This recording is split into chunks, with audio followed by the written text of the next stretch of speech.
Oke, halo semuanya. Kita lanjutkan pembahasan kita terkait microservice arsitektur, desain microservice arsitektur. Yang selanjutnya adalah ada end-layer arsitektur atau layer arsitektur. Di sini kita akan membahas terkait selanjutnya yang kemarin kita udah bahas monolithic architecture. Nah, kita akan membahas apa itu layer architecture.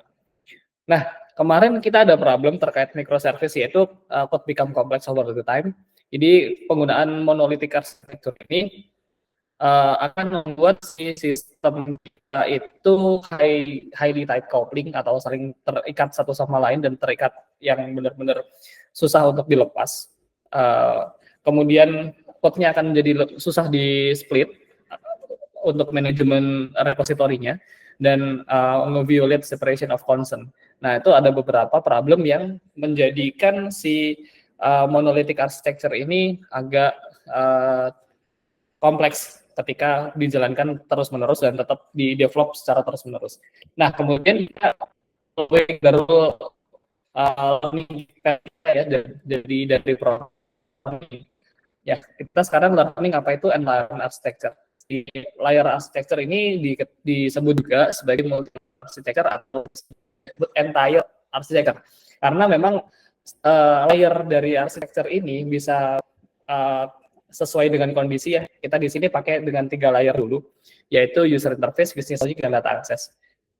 Kemudian poin yang kedua, organize similar component of function into horizontal logical layer. Jadi si end-layer architecture ini mengorganisasikan komponen-komponen yang secara fungsinya similar atau saling berkaitan, yang mirip, itu menjadi sesuatu horizontal logical layer. Jadi kita bisa mengaturnya secara horizontal layer gitu. Kemudian di entire architecture ini masih menggunakan sistem desain yang monolit, tapi kita pisahkan sesuai fungsinya. Jadi komponennya bisa tidak terhubung secara tight couple, tapi at least dia udah mulai tidak tergantungan satu sama lain. Kemudian di end-layer architecture ini juga organize code of separation of concern. Jadi kita mulai implementasi yang namanya separation of concern. Nanti kita akan bahas di selanjutnya. Kemudian di end-layer architecture kita juga mulai membuat isolation dari layer-layer tersebut. Fungsinya si isolation layer ini ketika kita memberikan suatu development atau suatu product increment itu tidak affect atau tidak mengimpact ke codingan-codingan yang lainnya, seperti itu. Kemudian si end layer yang kita akan bahas, kita berjumlah 3 layer ya. Yang pertama ada presentation layer, application atau business layer, dan database layer. Nah, ini macam-macam ya orang membahas penyebutannya apa. Secara globalnya kita akan mention sebagai presentation layer atau user interface. Jadi isinya si presentation layer ini mostly lebih ke, misal kita bahas web ya, berarti kayak HTML-nya, mungkin JavaScript-nya yang ada connect antara user dengan sistem. Kemudian application atau business layer, atau bisa juga disebut business logic ya. Di sini adalah functional requirement dari aplikasi tersebut. Kemudian ada database layer atau data access, itu untuk nge-handle komunikasi dari sistem ke database SQL, seperti itu. Nah, kemudian kita akan membahas apa sih yang dimaksud separation of concern. Jadi SOC adalah core design principle untuk maintain atau untuk mengatur codingan atau code base menjadi beberapa bagian yang saling berbeda. Misal dari satu code base nih yang bisnis logic ya kita kumpulkan ke bisnis logiknya, yang urusan database kita kumpulkan jadi database, yang bagian user interface kita bagi ke bagian yang user interface. Jadi code-nya tersebut diatur secara distinct section. Kemudian isolate ya, yang tadi sudah saya mention juga, isolate to separated section to manage code complexity. Jadi ketika di isolate code-nya itu akan memudahkan ketika kita ada development sehingga tidak affected ke code yang lainnya. Kemudian distinguish between concept of layer of or tier with certain responsibility. Jadi per masing-masing layer, per masing-masing tier, per masing-masing layer sama tier ini akan memiliki kejelasan tentang tanggung jawab masing-masing. Dan yang terakhir adalah low coupling dan high cohesion. Low coupling ini berarti keterikatan satu sama lain itu tidak terlalu erat, jadi akan lebih mudah untuk terjadinya perubahan atau easy to maintain seperti itu. Kemudian kita singgung dikit aja terkait solid principle. Jadi karena tadi masalah separation of concern ini juga kita akan nge-raise juga terkait solid principle, yaitu S itu single responsibility principle. Jadi harusnya di masing-masing code yang kita buat itu satu function hanya untuk satu tujuan saja gitu. Jadi single responsibility aja. Itu yang pertama. Yang kedua open close principle. Jadi software komponen atau function atau class itu bisa harusnya tidak terlalu bisa dimodifikasi ya, close to modification, tapi bisa di extend. Jadi function tersebut tidak untuk dirubah, tapi bisa di extend untuk menambahkan satu fitur, misalnya nambah fitur masih oke, tapi tidak untuk merubah fitur tersebut seperti itu. Kemudian ada list of substitution principle, object should replaceable with their subtype without affecting correctness of the program. Jadi ketika ada perubahan itu di suatu codingan itu tidak merubah nilai kebenaran dari suatu program tersebut. Kemudian ada interface segregation principle. No client should be forced to depend on method it does not use. Jadi kita nggak bisa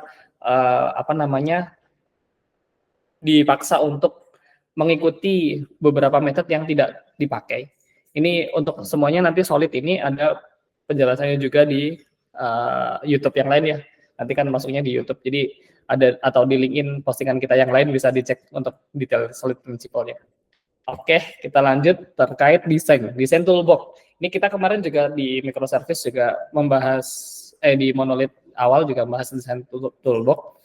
Di sini yang jelas ada perubahan di arsitektur, kita sekarang menggunakan layer arsitektur, kemudian di pattern and principle kita nambahin yang namanya separation of concern sama solid, kemudian di non-functional requirement kita nambahin yang namanya maintainable secara desain toolbox-nya.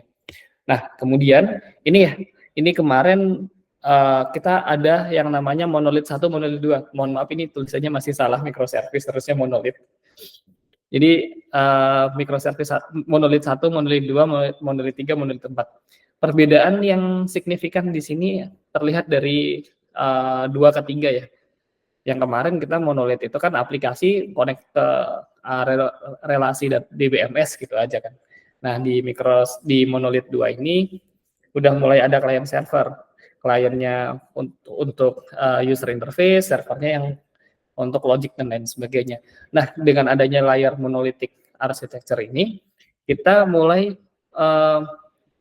nge-define yang namanya kita layer-layer tadi ya, ada user interface, business logic, data access, dan lain sebagainya.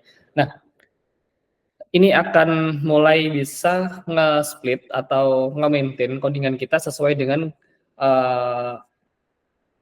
penggunaannya ya. Kalau HTML ya dikelompokin sama HTML. Ketika logic controller dikelompokin menjadi satu di business logic mungkin. Yang model-model atau entity atau DTO bisa kita kumpulin ke data access. Dan ini udah mulai terlihat pattern untuk pembuatan si layer monolithic architecture. Di monolithic keempat ini kita juga bisa nge-split antara si business logic-nya menjadi 2 service seperti itu. Mungkin business logic-nya mau di-split secara domainnya, ini domain customer, ini domain produk. Nah, bisa mulai di-split seperti itu, tapi tetap menggunakan si monolithic architecture. Ini untuk hasil desain dari pembelajaran tadi. Kemudian si desainnya ini yang mau kita implement adalah desain dari klien ke web, yang mana web tersebut menggunakan 3 ini ya, tadi sempat kita mention juga, user interface, business, sama data access. Dan dari sini kemudian kita mau adaptasi atau mau kita implement. Nah, cara implementasinya karena ini memang masih jadi satu ya, monolithic. Jadi kalau kita menggunakan Node.js, mungkin kita bisa implement pakai framework Express.js, Fastify, dan lain sebagainya ya. Kemudian ketika UI-nya kita bisa pakai HTML atau pakai Hook.js. Kemudian web service-nya kita bisa pakai Nginx dan RDBMS-nya pakai MySQL. Ini boleh saran ya atau rekomendasi ketika kita mau implementasi layer monolithic architecture. Kemudian di PHP mungkin kita bisa pakai Laravel atau CI, kemudian bisa pakai Bleed atau Vite untuk si UI-nya, kemudian bisa pakai Nginx, Apache, dan MySQL sama sih. Kemudian di Python bisa pakai Django Python, dan di UI-nya bisa pakai Django template. Sebenarnya untuk UI ini bermacam-macam ya, kita bisa implement juga karena di mungkin seperti CI Laravel juga bisa langsung implementasi built-in di dalamnya, ada React juga bisa, di query juga bisa, atau macam-macam untuk masalah UI-nya. Yang jelas di sini secara metodenya atau secara logiknya si layer monolithic architecture ini benar-benar satu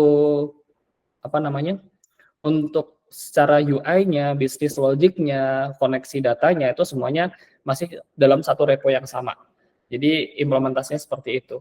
Saya nggak menyebutkan Nest.js di sini karena memang mostly Nest.js hanya untuk di backend services saja yang terpisah gitu. Makanya saya mentionnya mostly di Node.js dan beberapa bahasa yang lainnya. Nah, kemudian setelah kita adaptasi, ada potensi yang benefit dan drawback sih dari hasil implementasi layer monolithic architecture ini. Benefitnya yang jelas di situ develop, debug, and deploy ya, karena memang masih dalam satu repo yang sama. Kemudian horizontal logical layer, ini horizontal logical layer kan sehingga membuat coding kita itu lebih efisien secara codingnya, bukan secara infranya. Nah, ini akan sangat scale up yang murah ya istilahnya. Kalau scale up yang mahal kan vertikal gitu. Nah, di sini juga benefitnya kita udah mulai implementasi separation of concern. Jadi kita udah implementasi memecah folder-folder yang ada sesuai dengan kebutuhan dan sesuai dengan istilahnya domainnya, kegunaannya. Kemudian drawbacks-nya atau kekurangannya si layar monolithic architecture ini layernya depends each other dan high coupling, hard to maintain, complexity of code base, dan hard to change the library. Karena gini, misal kita ada perubahan yang misal kita dari HTML biasa ya, dari HTML misal kita pakai Laravel gitu. Dari Laravel kita pengen ngupdate-nya ke React. Jadi otomatis semua tampilan yang ada di situ di dalam repo itu harus berubah karena code base-nya udah gede dan jumlah codingannya juga udah gede, contribute-nya juga udah gede. Ini akan ngerubah total sih untuk tampilannya, dan tampilan ini kalau kita implementasi layer monolitik antara si logiknya dan UI-nya saling terikat satu sama lain. Bisa kita lihat dari gambar tersebut untuk arahnya kan ke bawah ya, UI ke bisnis ke data akses. Jadi dia saling terikat satu sama lain. Perubahan suatu UI di situ akan membuat si codingan ini akan berubah total dan ini adalah salah satu kekurangannya. Apalagi di situ kan kita hard to change the library ya. Misal kita pakai Laravel atau Python, Django gitu. Di situ ketika kita pengen merubah framework salah satunya aja, itu akan membutuhkan waktu yang cukup lama karena semua repository bergantung kepada salah satu library saja gitu. Misal kalau di Node.js kita udah pakai misal pakai Squalize gitu. Squalize, dan kemudian kita pengen merubah ke type ORM atau ke Kinect atau ke Kinect lah misal. Nah, itu kita harus rubah semuanya dan nggak bisa satu persatu gitu. Dan itu karena memang high coupling ya, jadi akan susah untuk di-maintain. Dan itu sih hasil evaluasi dari layar monolithic architecture. Kemudian muncul problem lagi kan pasti otomatis setelah dievaluasi. Karena memang high coupling tersebut dan layarnya depends each other, akhirnya ada solusi, yaitu kita disarankan untuk menggunakan clean architecture dan dependency rule. Itu sih yang saran yang akan dipergunakan untuk memperbaiki kekurangan dari layar monolithic architecture. Sehingga apa sih yang akan kita bahas selanjutnya, yaitu clean architecture. Sudah, terima kasih.